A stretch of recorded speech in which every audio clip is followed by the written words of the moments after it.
وشهر رمضان الذي أنزلت فيه القرآن. ماہ مبارک رمضان کے 23ویں دن کی دعا. اعوذ باللہ من الشیطان الرجیم. بسم اللہ الرحمن الرحیم. اللهم اغسلني فيه من الذنوب وطهرني فيه من العيوب وامتحن قلبي فيه بتقوى القلوب يا مقيل عثرات المذنبين.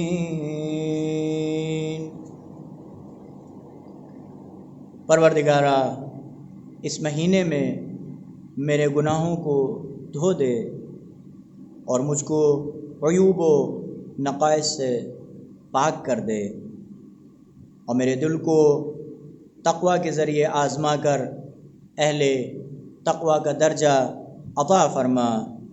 اے گناہ گاروں کی لغزشیں معاف کرنے والے. دن کی دعا کے سب سے پہلے فراز میں ہم پروردگار سے طلب کرتے ہیں کہ پروردگارا مجھے گناہوں سے دور کر دے اور عیوب و نقائص سے پاک کر دے. ناظرین گرامی قدر، اگر یہ انسان چاہتا ہے کہ عیوب و نقائص سے پاک ہو جائے تو تعلیمات اور محمد و آل محمد کی فرمائشات پر عمل کرنا پڑے گا.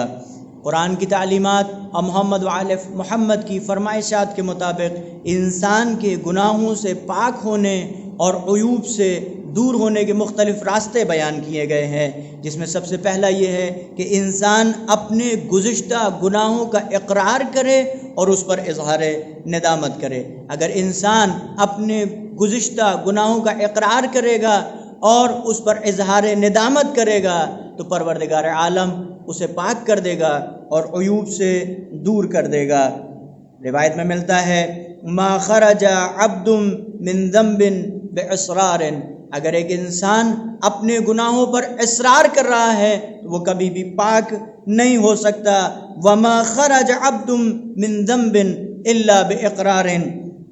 بندہ اس وقت تک اپنے گناہوں سے پاک نہیں ہو سکتا جب تک وہ اس کا اقرار نہ کر لے. یعنی انسان کے اوپر لازم ہے کہ اپنے گناہوں کا اقرار کرے، بارگاہ پروردگار عالم میں پروردگار عالم کو عظیم سمجھے، اپنے گناہوں پر اظہار ندامت کرے اور پروردگار عالم کی بارگاہ میں پلٹ آئے. اس کے بعد دوسرا راستہ کہ جو انسان کی پاک و پاکیزگی اور عیوب و نقائص سے صاف ہونے کا سبب بنتا ہے وہ ہے توبہ اور استغفار. امام محمد باقر علیہ الصلوۃ والسلام ارشاد فرماتے ہیں التائب من الذنب کمن لا ذنب له. توبہ کرنے والا، گناہوں سے حقیقی توبہ کرنے والا ایسا ہے جس نے کبھی گناہ نہیں کیا ہو. پروردگار عالم کی بارگاہ میں اس ماہ مبارک میں پروردگار عالم سے طلب کرتے ہیں پروردگارہ اہل بیت علیہم السلام کے صدقے میں ہم اپنے گناہوں سے توبہ کرتے ہیں، استغفار کرتے ہیں. پروردگارہ اہل بیت علیہم السلام کے صدقے میں ہماری توبہ اور ہمارے استغفار کو قبول فرما. اس کے بعد تیسری چیز جو گناہ، عیوب و نقائص سے پاک و منزہ ہونے کا سبب بنتی ہے وہ ہے نماز. قرآن مجید میں پروردگار عالم ارشاد فرماتا ہے اقم الصلاۃ طرفی النہار وزلفا من اللیل ان الحسنات یذہبن السیئات. دن کے دونوں حصوں میں اور رات گئے نماز قائم کرو کہ نیکیاں برائیوں کو ختم کر دیتی ہیں. ان الصلاۃ تنہی عن الفحشاء والمنکر. بے شک نماز فحشاء اور منکرات سے روکنے والی ہے، نماز برائیوں سے روکنے والی ہے.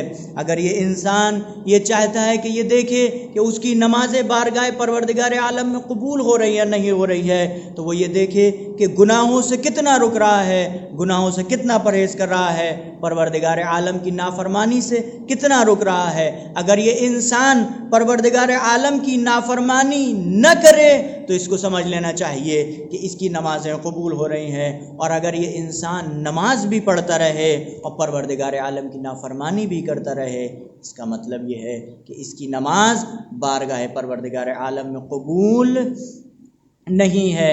اور چوتھی چیز جس کو امام رضا علیہ السلام ارشاد فرماتے ہیں، امام ارشاد فرماتے ہیں بہت اہم ترین چیز ہے، پروردگار عالم ہمیں اہل بیت علیہ السلام کے ساتھ محشور فرمائے۔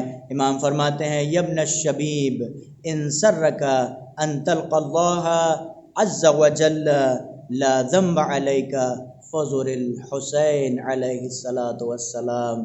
یبن الشبیب، اگر تم یہ چاہتے ہو کہ پروردگار عالم سے اس حالت میں ملاقات کرو کہ تمہاری گردن پر ایک بھی گناہ نہ ہو، تم اس طریقے سے ہو جس طریقے سے ایک ماں کے شکم اطہر سے اس کا بچہ باہر آتا ہے، پروردگار عالم جس طریقے سے اس بچے کو گناہوں سے پاک رکھتا ہے، اگر تم یہ چاہتے ہو کہ اس طریقے سے پروردگار عالم سے ملاقات کرو کہ تمہاری گردن پر ایک بھی گناہ نہ ہو، فَذُرِ الحسین، بس امام حسین علیہ السلام کی زیارت کرو۔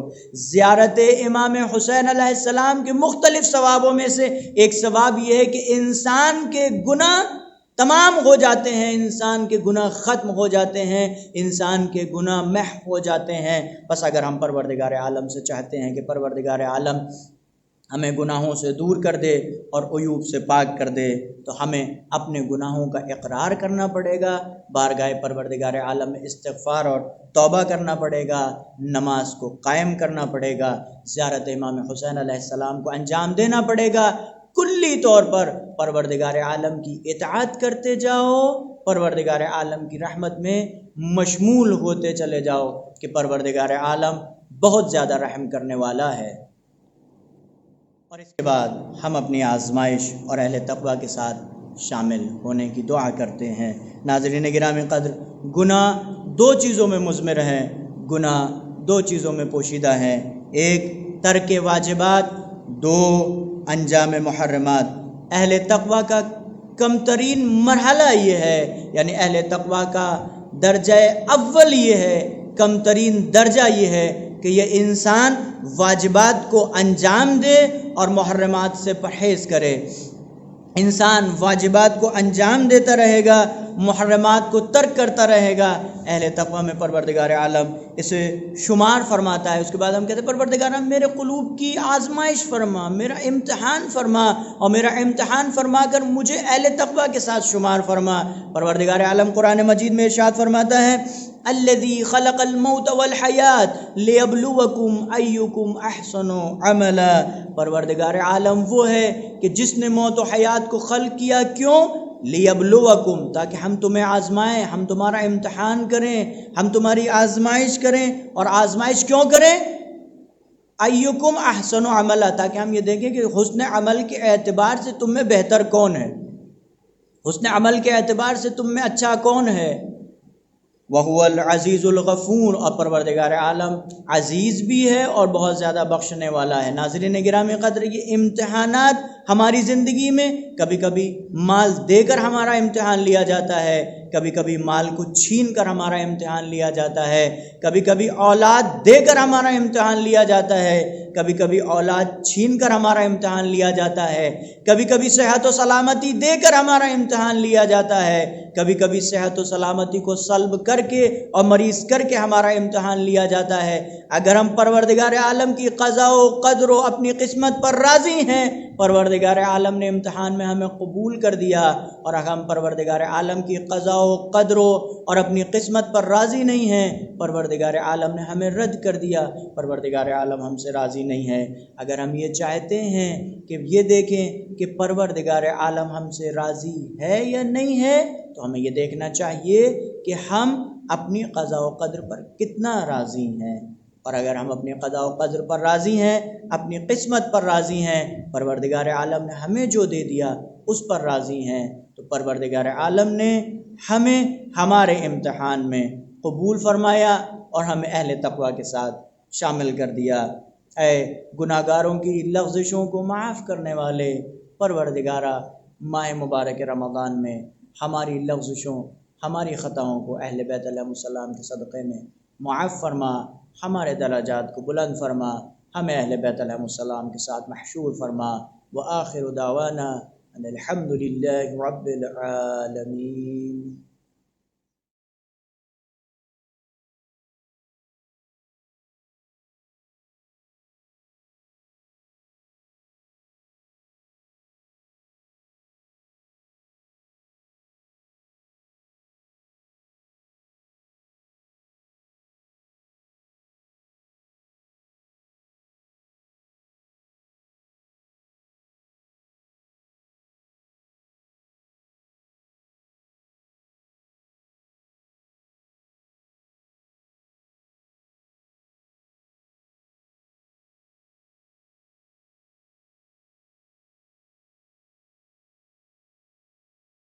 اللہ